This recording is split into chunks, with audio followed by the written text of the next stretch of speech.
মায়ের ডাক যে বড় অন্তরের ডাক, মায়ের ডাক যে বড় ভালোবাসার ডাক, এ তো মুখে বলে বোঝানো যাবে না ভাই, একমাত্র অনুভবই বোঝা যায়। সত্যি ভাই, আমার মা ডাকছে, আমি ঘন ঘন বিষম খাচ্ছি, এমন করে বলতে বলতে যেন আমার কানাইয়ে দুটি নয়ন থেকে অশ্রু বিগলিত হচ্ছে। কেঁদে কেঁদে বলছে, শ্রীরাম রে, ও ভাই শ্রীরাম, ওই তাকিয়ে দেয়, ওই বুঝি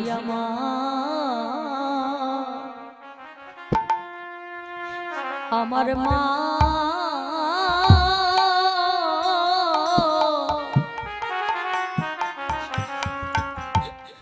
আমার মা কাঁদে রে ভাই, শ্রীরাম রে,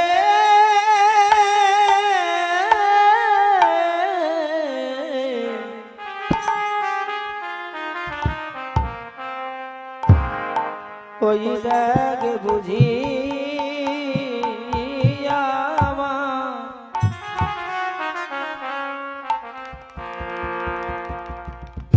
বুঝি আমার মা,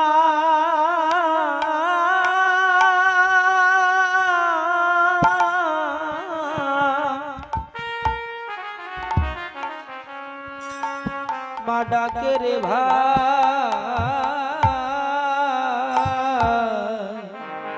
গোপাল ঘরে,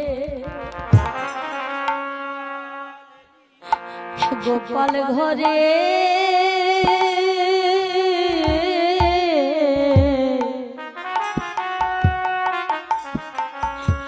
এলি নাকি বলে,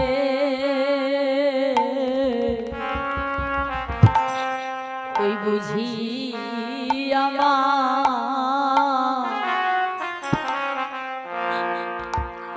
মা,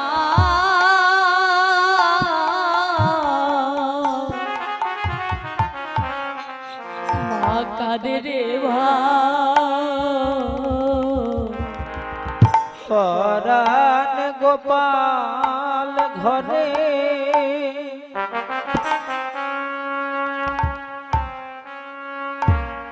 গোপাল ঘরে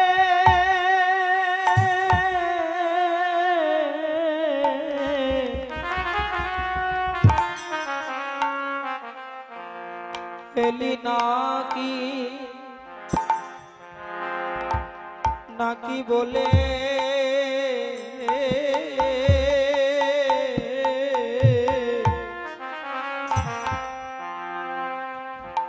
ওই দেখ বুঝি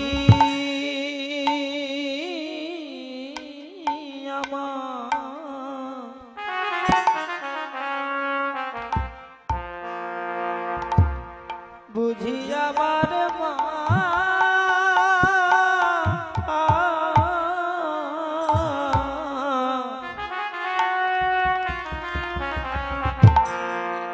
মা ডাকে রে ভাই,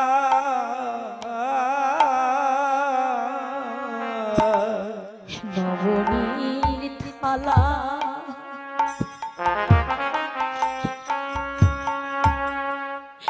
নবনীর থালা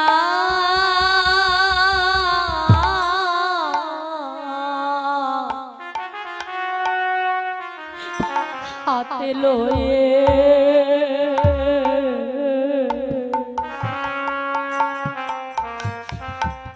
ওই বুঝি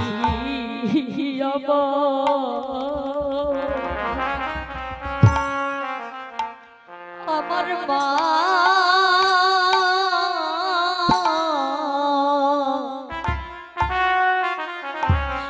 মা কাঁদে রে ভাই, ওই নবনীর থালা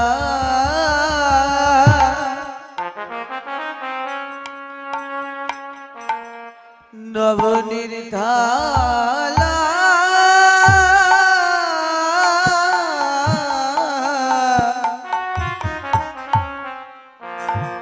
হাতে লয়ে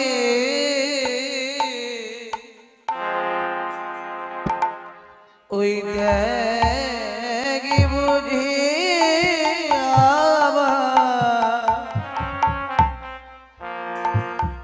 আবার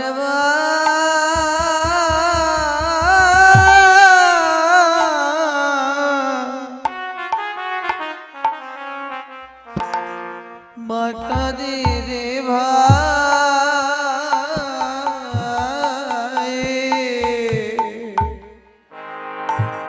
নবনীর তালা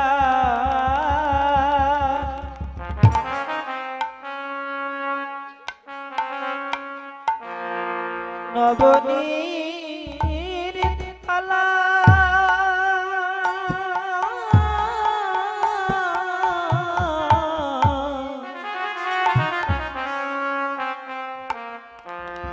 আতে আতে লোয়ে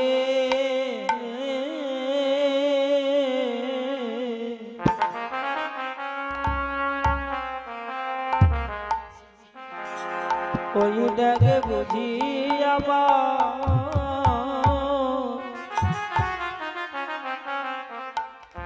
আমার মা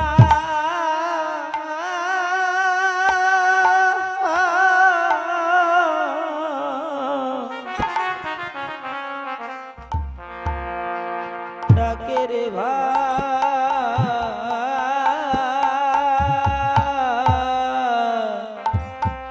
শ্রীরাম রে শ্রীরাম রে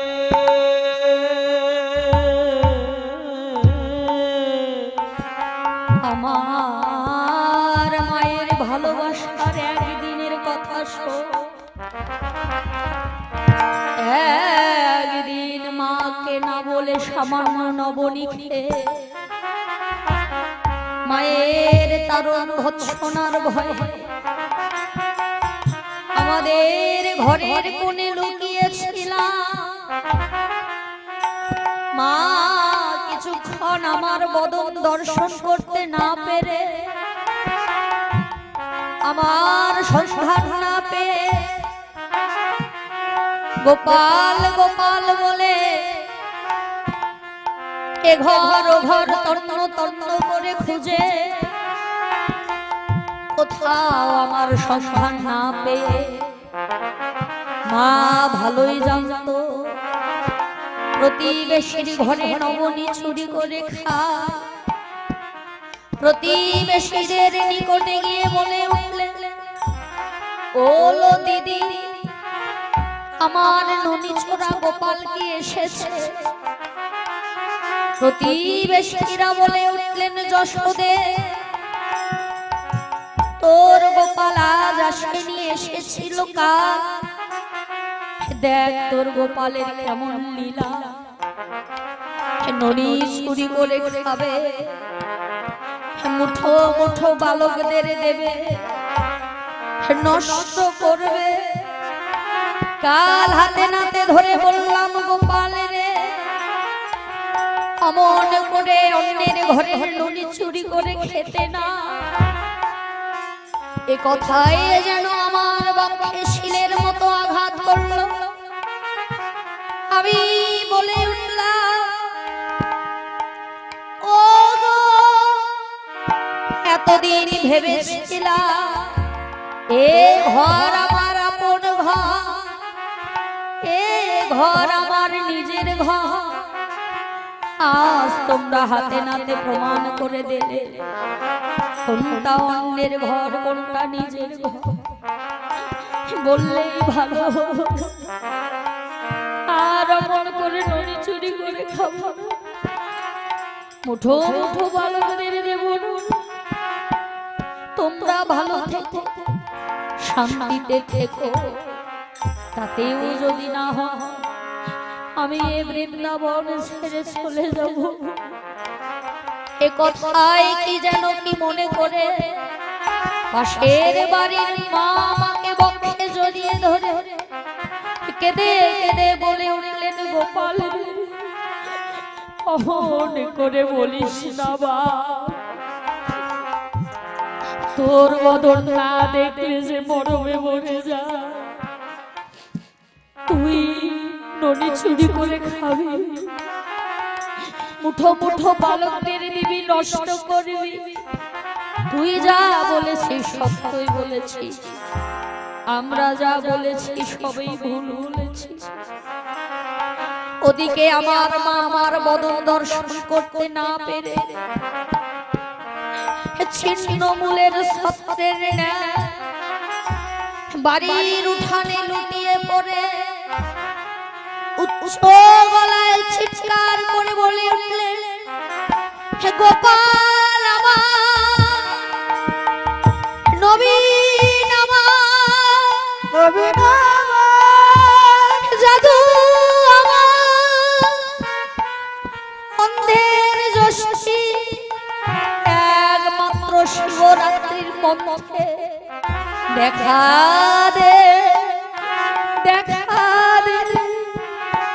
তোর বদন না দেখলে যে মরমে মরে যায়। আমি মায়ের ক্রন্দন শ্রবণ করে ঘরের কোণ হইতে বের হয়ে মায়ের নিকটে গিয়ে দাঁড়িয়ে বলছি, মা গো, এই তো আমি এসেছি। মা আমার হস্তটি টেনে ধরে নিজ মস্তকে রেখে বললেন, গোপাল আমার মাথায় হাত রেখে দিব্যি করে বল, আমাকে না বলে তুই কোনোদিন কোথাও যাবি না।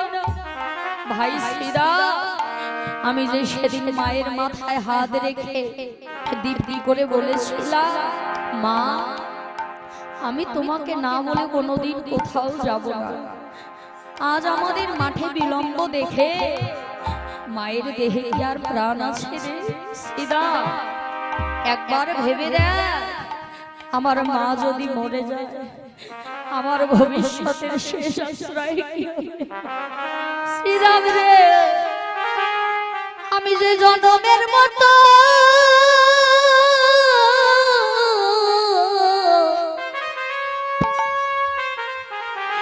মহারা হব রে শ্রীরাম রে,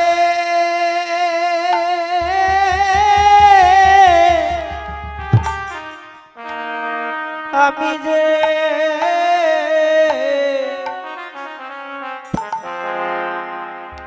জনমে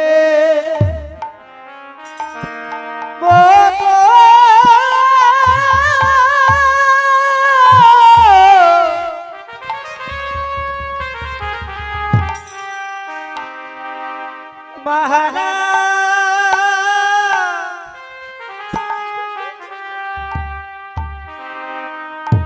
হব রে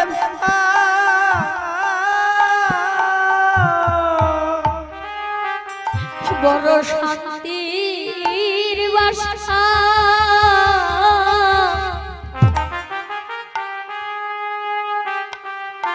আমার মাতৃ অঞ্চল, আমি যে জনমের মতো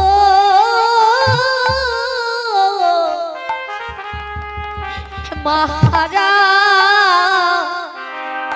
হব রে বড় শান্তির বাসা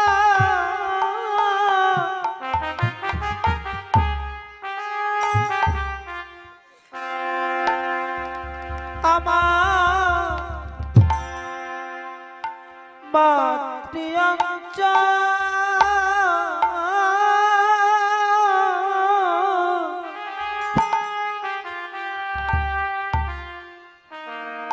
আমি যে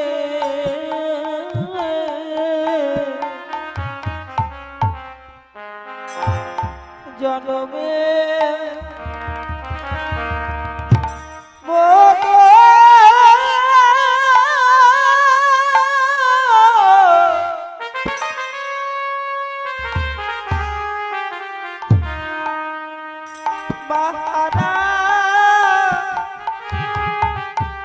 ভাবরে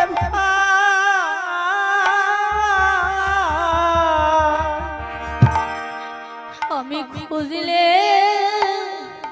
কি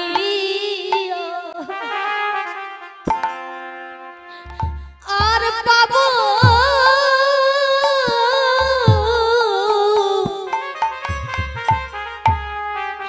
আর পাবো তারে আমি খুঁজলে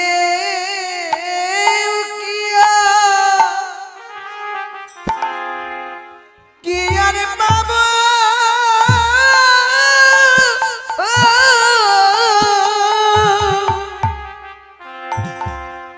পাবো তারে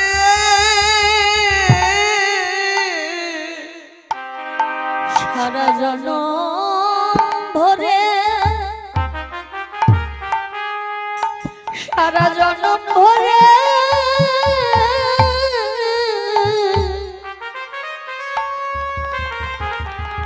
এই বিশ্ব ঘুরে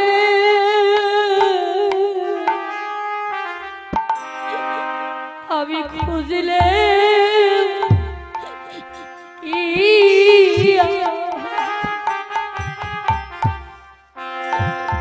আর পাবো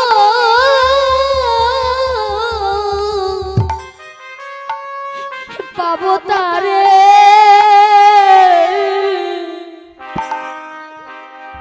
সারা জনম ওরে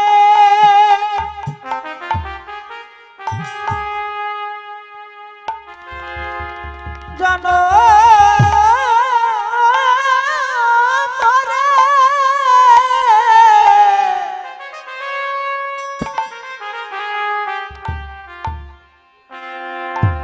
বিশ্ব বিশ্ব ঘুরে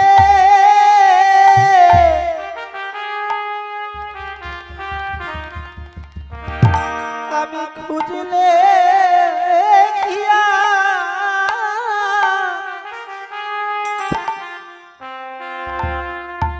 খুঁজলে কিয়া রে পাবা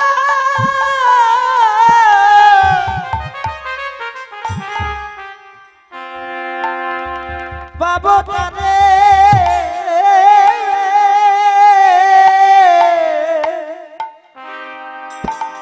সারা জনম ধরে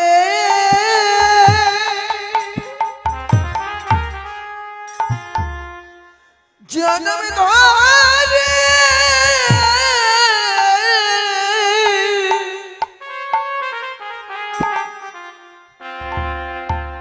এ বিশ্ব ঘুরে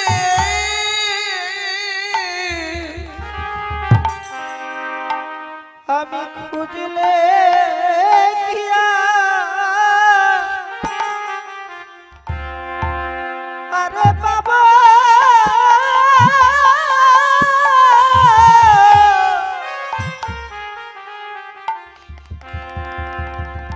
পাবো তারে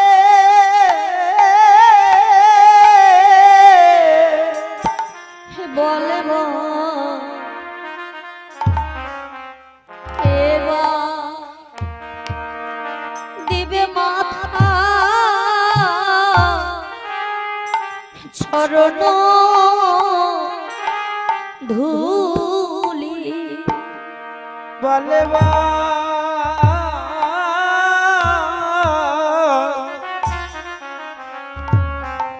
কে দিবে মাথা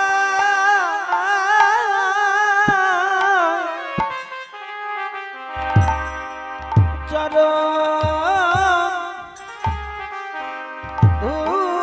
ধুলি আমার খন্ডাইতে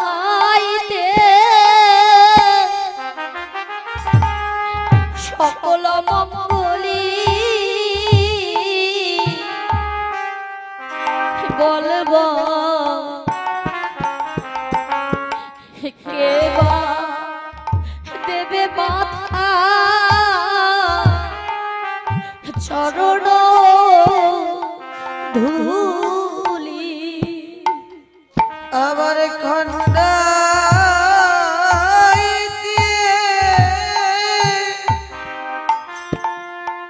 সকল মঙ্গলী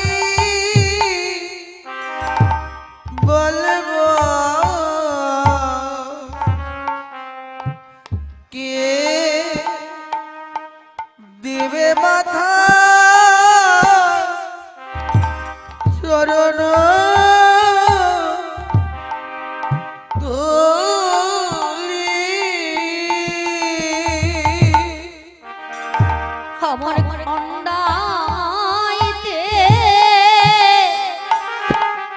সব মঙ্গলী মা বিনায়ার আপন নাই রে খন্ডাইতে অমঙ্গলী মা বিনায় বান্ধব নাই রে খন্ডাইতে অমঙ্গলী কে দেবে মাথায় চরণ ধুলি